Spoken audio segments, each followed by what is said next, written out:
Tata company ना सिर्फ एक भारत की ब्रांड है जिसे बच्चा बच्चा जानता है, बल्कि पूरे देश में शायद ही ऐसा कोई व्यक्ति होगा जिसने इसके प्रोडक्ट को यूज ना किया हो। या देश का नमक हो या देश की एयरलाइन, चाय हो या होटल, स्टील हो या कार, टाटा सब कुछ बनाता है।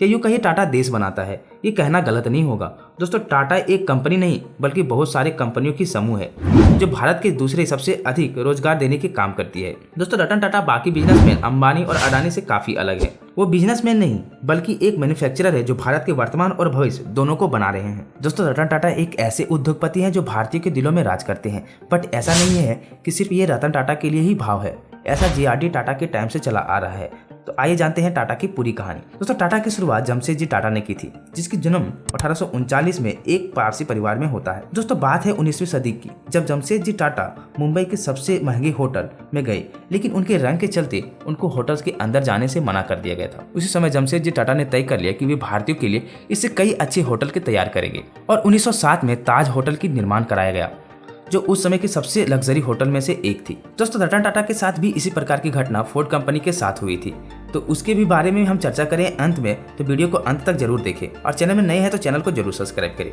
दोस्तों टाटा के पूर्वज पारसी पुजारी हुआ करते थे, लेकिन जमशेदजी टाटा ने कपड़े, चाय और यहाँ तक कि अफीम के धंधे में भी अपनी किस्मत आजमाई, क्योंकि उस समय अफीम का धंधा कानूनी तौर पर मान्य था, जिसके कारण से जमशेदजी टाटा काफी यात्रा किया करते थे। दोस्तों जमशेदजी टाटा दूरदृष्टि सोच रखने वाले में से थे। वे नई कारोबार के बारे में जानने के लिए हमेशा से उत्सुक रहा करते थे। इसी के सिलसिले में कई बार यूरोप जाया करते थे। एक बार की ब्रिटेन की यात्रा के दौरान उसे कॉटन इंडस्ट्री के बारे में जानकारी मिली। भारत उस समय सबसे अधिक कॉटन के कच्चे माल को प्रोड्यूस करने वाले में से एक था, जिससे जमशेदजी टाटा को लगा कि इस क्षेत्र में हम ब्रिटेन से कभी आगे निकल सकते हैं। तभी नागपुर में 1877 में भारत की पहली कॉटन मिल खोली गई। दोस्तों जमशेदजी टाटा भारत को हमेशा से आत्मनिर्भर देखना चाहते थे।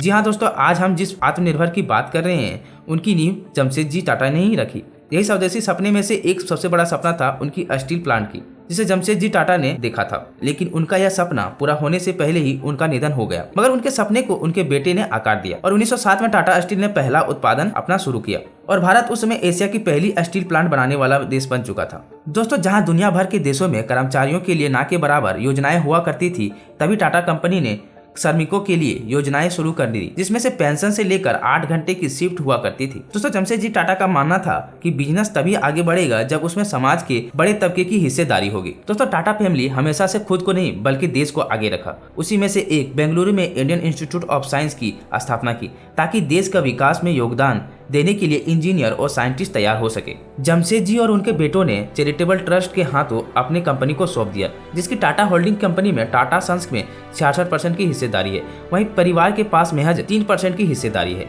और बाकी अलग अलग कंपनी और शेयर धारकों के पास हिस्सेदारी है। कई इकोनॉमिस्ट का मानना है कि इससे कंपनी पर लोगों का ट्रस्ट बना रहता है। दोस्तों टाटा का इतना बड़ा बनने में जे.आर.डी. टाटा का काफी बड़ा हाथ रहा है। दोस्तों जे.आर.डी. टाटा 1938 में टाटा कंपनी के चेयरमैन बने।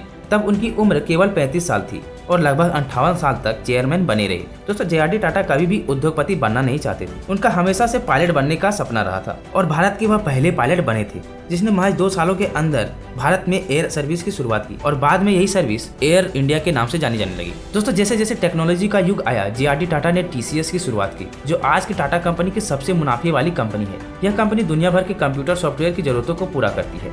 1991 जब रतन टाटा टाटा ग्रुप के चेयरमैन बने, तभी भारत में नई आर्थिक नीति लागू हो चुकी थी।